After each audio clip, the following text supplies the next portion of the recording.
The battle is actually in your head.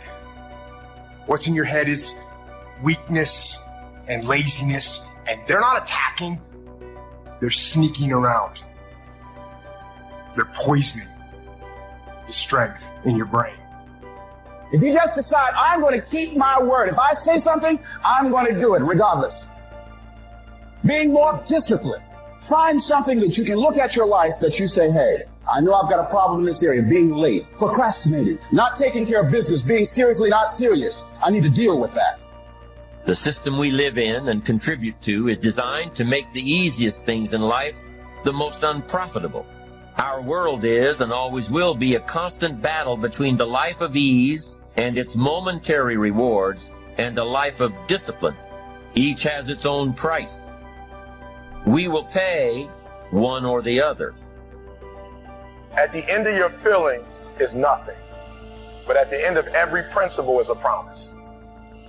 Behind your little feelings, it might not be absolutely nothing at the end of your little feelings, but behind every principle is a promise. And some of you in your life, the reason why you're not at your goal right now, because you just all about your feelings. You all on your feelings. You don't feel like waking up. So who does? Every day you say no to your dreams, you might be pushing your dreams back a whole 6 months, a whole year. That one single day, that one day you didn't get up could have pushed your stuff back I don't know how long.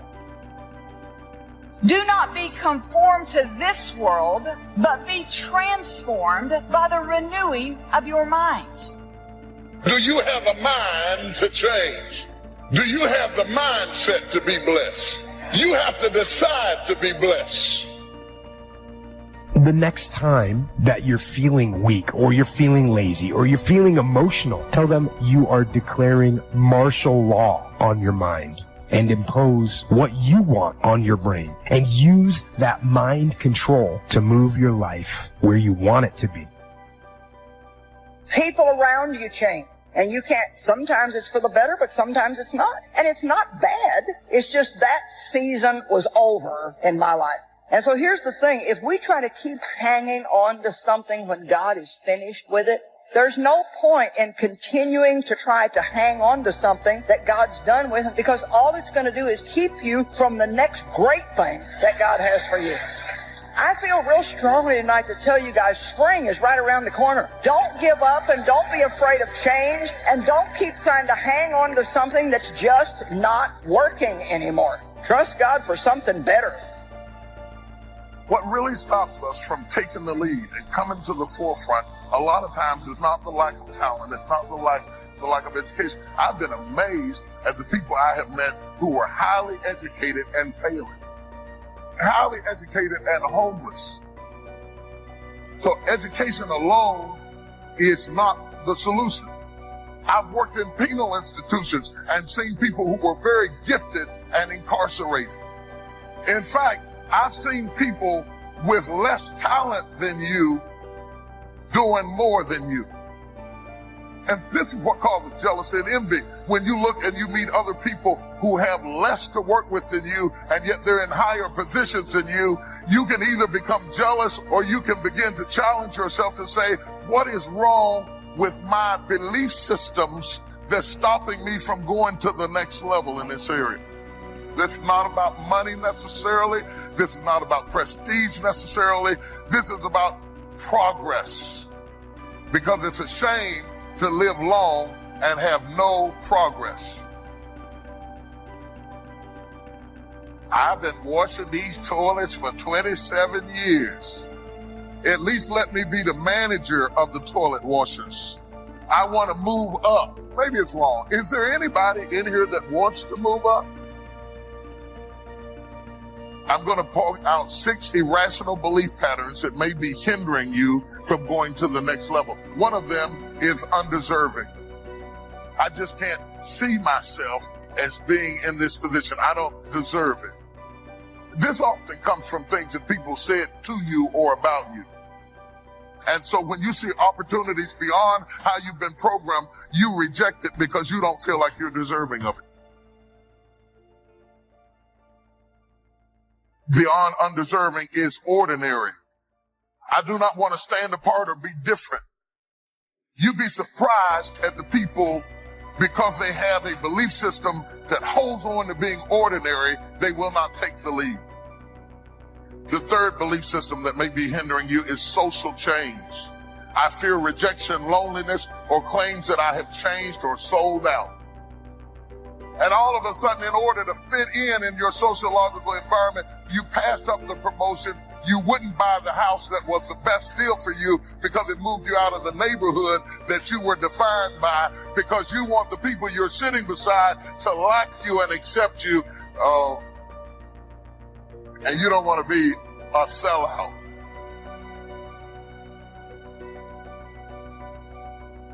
The next one I want to deal with is fleeting. My success will be temporal and I will not be able to sustain it. You have performance anxiety. You're afraid that it won't last.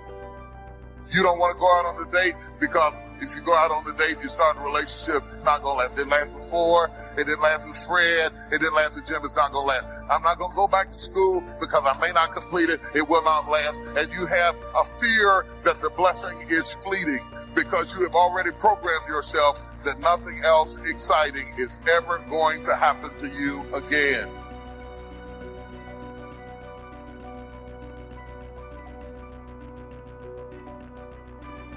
The next one I want to talk about is perfectionism. I will have to behave as if I am perfect and I am not. Depart from me. Why? Because I know I've got imperfections. And I don't want to get in the light because somebody might see them. And so I'm going to be secretly talented. I reject the opportunity to be blessed because I know something about myself that I don't want anybody else to know, and I'm more concerned about the security of my reputation than I am my progress. I'm not going to get involved with him because if I get involved with him and he gets too close to me, he will see that I'm not perfect. Where you don't give the person the chance to accept you because you've already criticized yourself, you'd be surprised at the people who talk other people out of loving them. You know exactly what to do to move up into the next position, but you don't want the light on you because you have issues. Newsflash, everybody has issues. Everybody has junk in the trunk. And if you're waiting to clean out all the junk, you may be stuck 20 years cleaning out the trunk. I'm going to go on to this next one. Besiegement. Don't give me the position because if I become manager of the department, my friends won't invite me out anymore. And you start trying to prove to them that you are still who you were because people will put pressure on you to stay low. And it is true, as you go up, there are a great deal of people who associate with you because of where you are and not who you are. Because when you first start going up amongst people who haven't gone up and they start trying to pull you down because they say, you know, you're the first one in our family to get a degree. You ought to take care of this and you ought to take care of that. Some of you know what I'm talking about. And some people, for fear of having that pressure on them, forfeit the success and stay down rather than to go forward. The inability to manage these fears creates self-sabotaging, self-handicapping situations where you're incapable of moving forward, and it makes you a chronic underachiever. The maybe they'll like me better syndrome keeps you locked into a system that you can't get out of.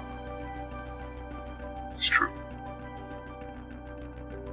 And when you're absolutely certain that if I do this, it's going to get that result, and that result's going to change my life, you'll do it. When you think it absolutely is not going to work, you're never going to do it. The middle no man's land of maybe it'll work, maybe it won't, that's the piece that kills people. If it's a must for you, you got to make it work.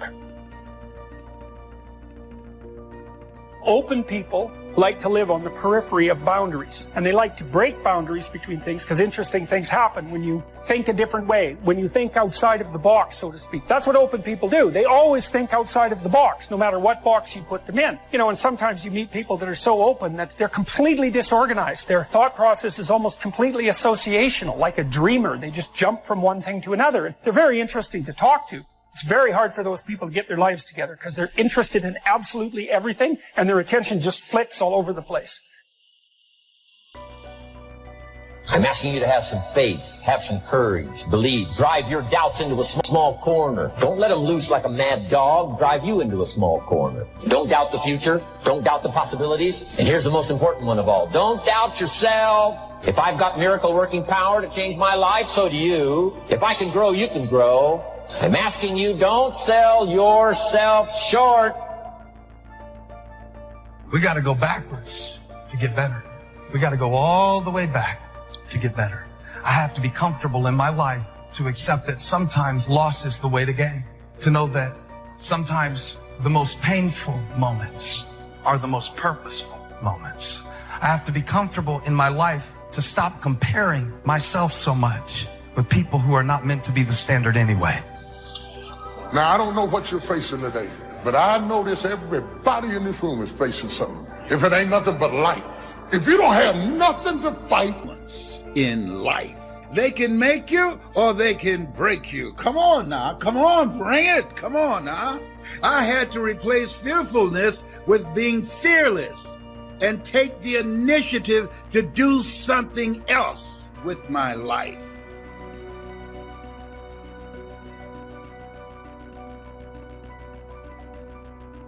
You are putting things off because in the short term, it's easier, it's more comfortable, it's more pleasurable to be distracted or to indulge yourself doing something else than it is to sit down and do the actual work to create the outputs that matter when they are needed. And when you need motivation yourself, don't look for someone to scream and yell. Don't look for someone else to give you motivation.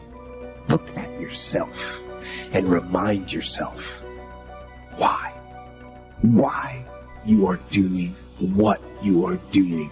Remind yourself that this struggle, this temporary pain, this fight that you're in, this is what will make you stronger and faster and smarter and better. We find ourselves announcing our standards to our relatives, our friends, our associates. We shout our beliefs and condemn those who believe any differently, but then we don't walk the talk. Do as I say, not as I do. This is inconsistent. This leads to a loss of credibility among those who watch us. The human mind isn't used merely because we take it for granted. Familiarity breeds contempt. It can do any kind of job we assign to it, but generally speaking, we use it for little jobs instead of big important ones. Decide now. What is it you want? Plant your goal in your mind. It's the most important decision you ever make in your entire life. You just can't turn on passion. You can't just turn on the desire to execute a task. It just doesn't work that way. And honestly, that isn't even what motivate means. To motivate actually means to provide a motive, a reason why. We've got a chance to grow like never before, but I'm telling you, there's going to be many enemies that's going to try to prevent us. Whatever threatens you, I'm asking you to threaten it back. Take care of your responsibility. Somebody wants to destroy your chances for a good future by their negative talk, negative thinking, putting it all down, I'm telling you, walk away if you have to, walk away. Whatever threatens you, threaten it back. Whatever threatens your opportunity, threaten it back. Now, some of our enemies are on the outside, but here's the most important thing to understand. Some of our enemies are on the inside. You got to do battle with your own indifference. And you've got to learn not only to nourish your values, you've got to learn to do battle with your enemies.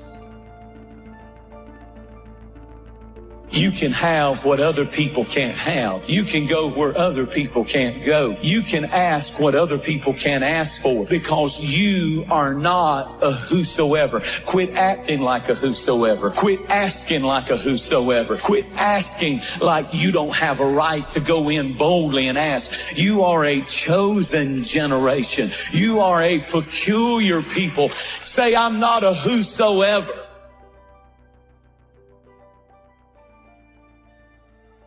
You have to learn how to shut your mind against strifeful thoughts. And as soon as they come, you need to say, this is going nowhere. I've been there, done that, and I'm going to change my mind, get in agreement with God, and let God take care of the situation.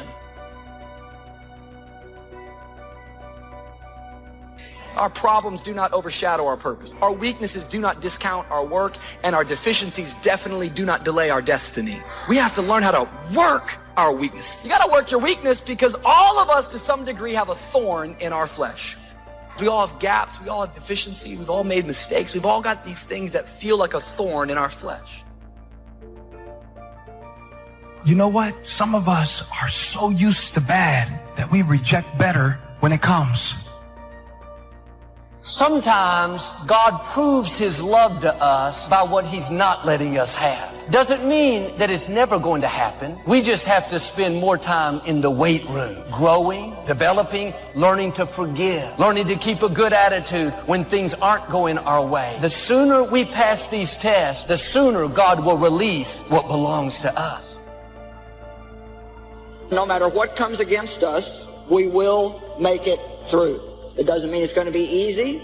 That doesn't mean there's going to be no pain involved. But truly, we can do all things.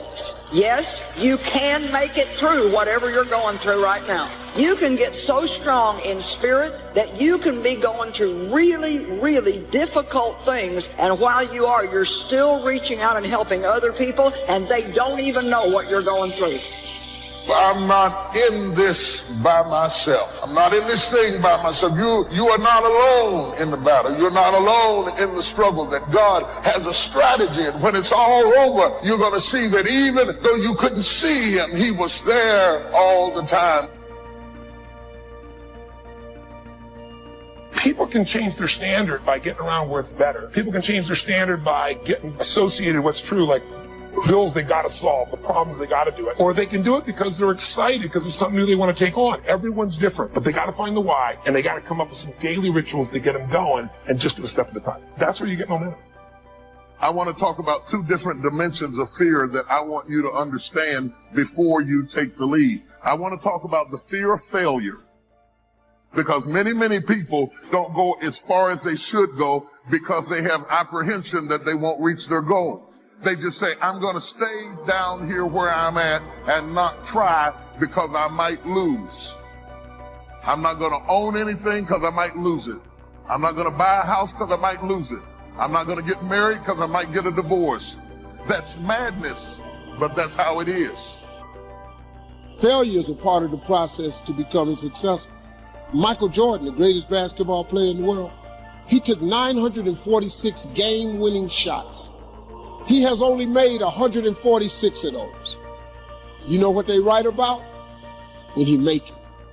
So when you fail, it's a part of the process. Keep going. You're supposed to fail. Shit, who you know that gets it right all the time? That's impossible. Have you given yourself permission to succeed? Or are you so intimidated by the fear of failure that you don't try? On the other side of it is the fear of success. I want it, but I don't want all the stuff that comes with it. I don't want to deal with all the problems that come with it. I don't want to deal with the pressures that come with it. I can't handle it. I'm going to stay on this lower level. And when you do that, you are left with nothing but the hope of magic. I'm just going to stay down here where it's comfortable, but I'm believing that I'm going to get a blessing up here while I'm staying down here. You can't do it. And if you will allow anyone, any voice on the inside to talk you out of this moment, you will forfeit it and be stuck washing your nets when there's a great drought of fish waiting you, if you have the courage to believe. So deciding as you look at your life, as you look into the future and say, what fears am I holding on to that's keeping me from breaking out, that's keeping me from living up to my true potential, that's keeping me from having a sense of adventure and excitement in my life? What fears that I'm giving that permission to? Because whatever discomfort you experience, whatever challenges or difficulty that it is, you got to handle it. Will it be challenging? Yes. What do you want me to tell you? That it's going to be a picnic? No, it's not. But that's just what you must go through in order to get where you want to go. And guess what? You are strong enough to do it. This dream you got, whatever you want to do, Will it happen overnight? No. Will it be a struggle? Yes. Will there be times you won't know what to do? Yes, that's a part of it. But somebody must have told people, oh, life is going to be real easy. If they told you that, I've got a special announcement. They lied. See, when you accept yourself and you accept fear as a fact, but it is not a force to hold you back. So you accept the fact that you are afraid, and then you move on anyhow. Taking responsibility for whatever happens to you. Knowing that you have consciously made the decisions that are now affecting you. Knowing that what is happening now, today, is the direct result of your activity, what you did yesterday. Self-reliance is basically counting on yourself. Now, being self-reliant doesn't mean you can't work with others or trust others. Self-reliance means counting on yourself, trusting yourself, being confident with yourself, being responsible to yourself, trusting your own instincts, trusting the conclusions that you have developed from your study of experiences and philosophies, taking the credit that is due you, learning from the mistakes that you have made, being self-reliant. Gestalt psychologists give an example of being self-reliant. They say that you're responsible for getting caught in the rain. They say that by deciding not to carry an umbrella every day, you have made the decision to endure an occasional drenching. Translation? By not being prepared, you make the choice of getting caught in some of life's unpleasant circumstances. Be they rain, failures, economic losses, relationship losses, professional losses, personal losses. By not being prepared, thinking ahead, it's your choice. Now here's the other side of it. By being prepared, you increase your chances of success. You increase the likelihood. By being prepared, you increase your chances of success, of seizing opportunities when they come your way, of being ready within yourself to take advantage of once-in-a-lifetime situations. Some people tend to blame others for their mistakes, blame others for their failures. Somebody says, it's not my fault the report isn't done. So-and-so didn't do their part. Of course it's your fault. It's your report too. It's your responsibility to see that everyone you delegated work to does their part. Now, you can't control what others around you do, but it's in your own best self-interest, your enlightened self-interest, that you stay on top of things, especially if it's going to affect your future.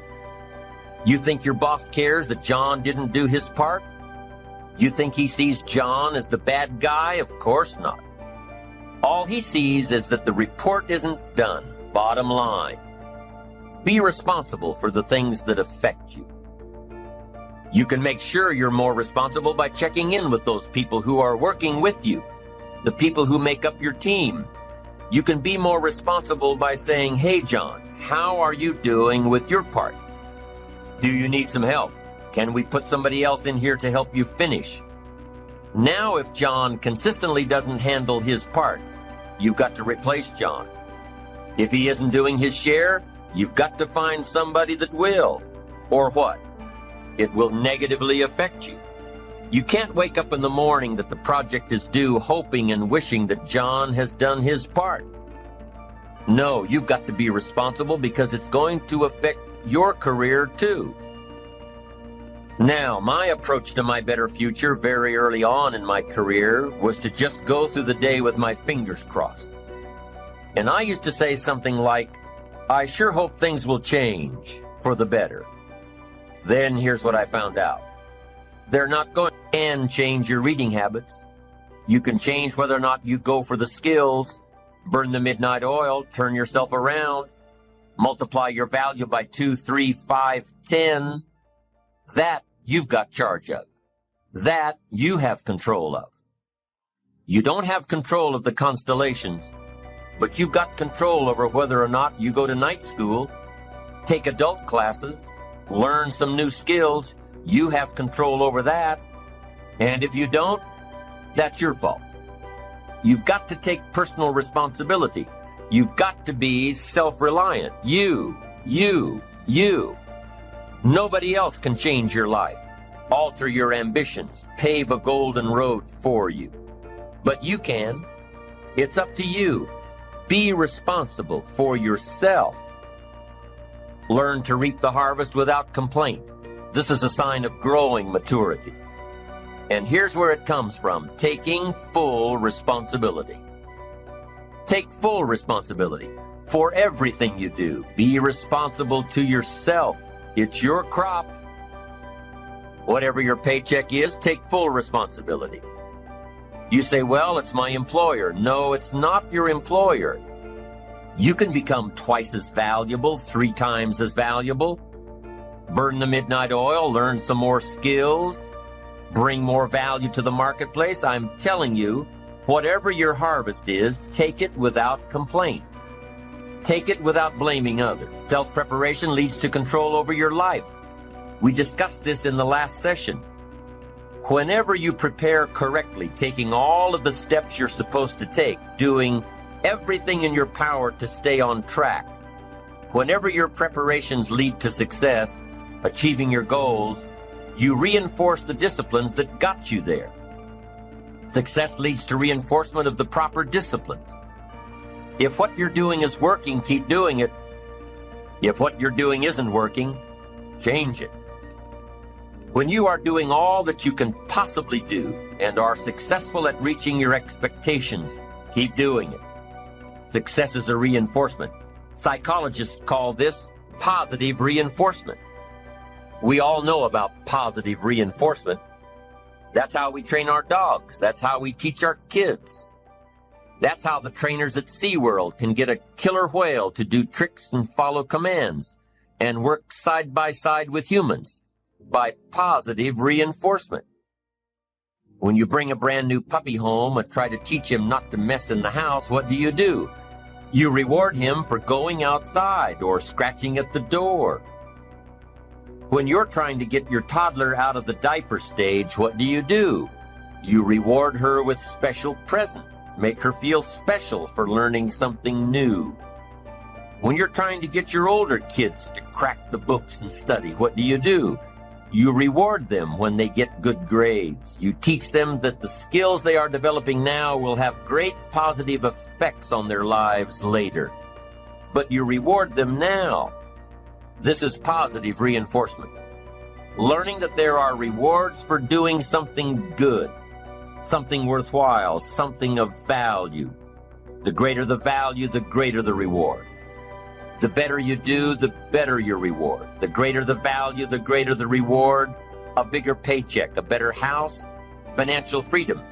It's all a reward system. Now, there are 2 major benefits of positive reinforcement. Number 1, positive reinforcement builds good habits.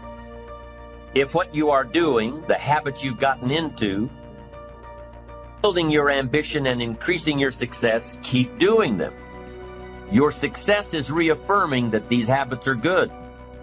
Your success tells you that you need to keep doing what you are doing.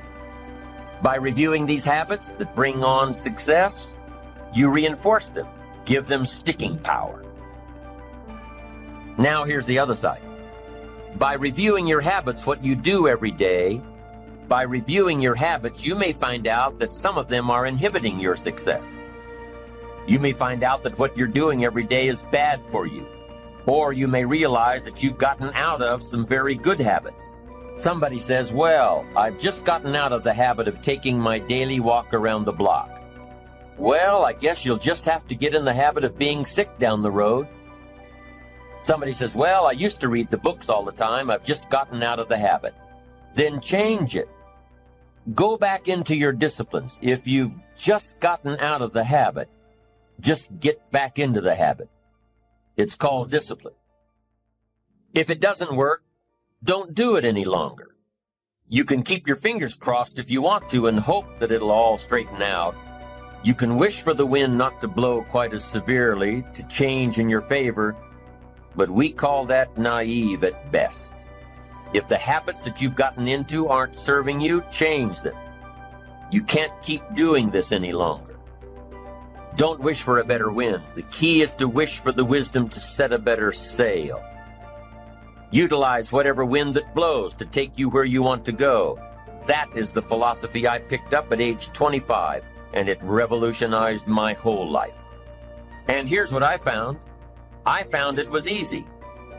I became a millionaire when I was 31, and I found it was easy. Now here's my definition of easy. It was something I could do. I figure if it's something you can do, it's easy. But here's a little parenthesis. I worked hard at it. I made sure my disciplines were in line. I made sure my habits were good. I made sure I did all that I could. I found something that I could do, but I worked hard at it. I got up early, stayed up late, and worked hard from age 25 to 31. But what I did was easy, meaning it was something I could do. Well, you say, Mr. Rohn, if it was so easy, how come during those 6 years, all those other people around you didn't get rich? Here's why. It's easy not to. How else would you describe it?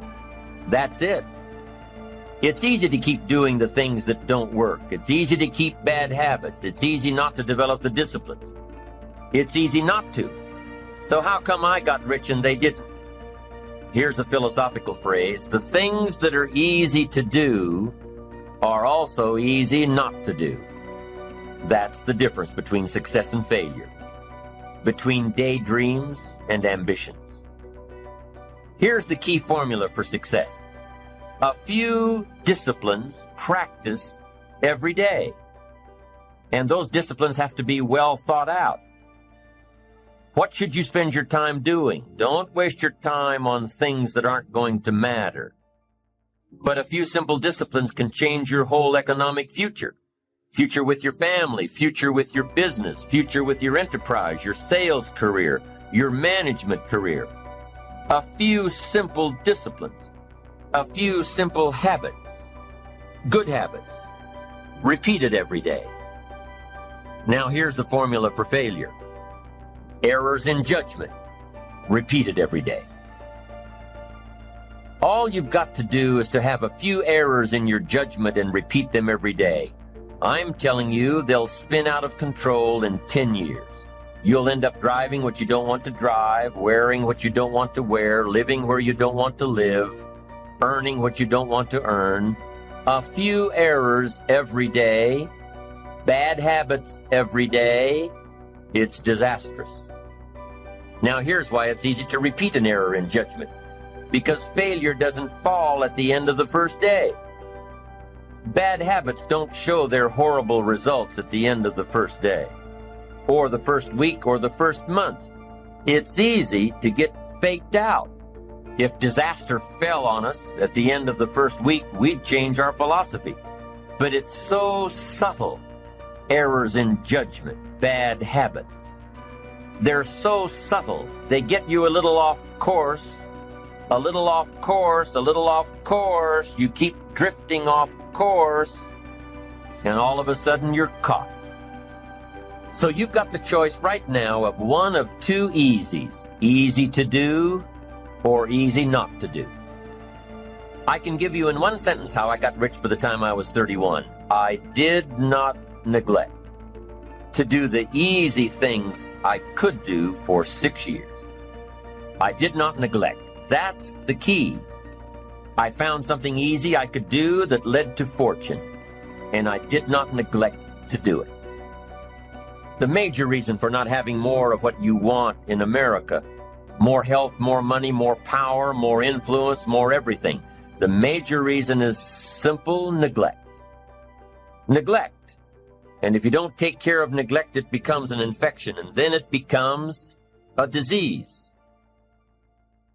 So if you're in the habit of not doing it, doing all it takes to get ahead, get in the habit of doing it. Doing all it takes. That's the first benefit of positive reinforcement, building good habits. Now, the second benefit of positive reinforcement is that it creates the energy to fuel additional achievement.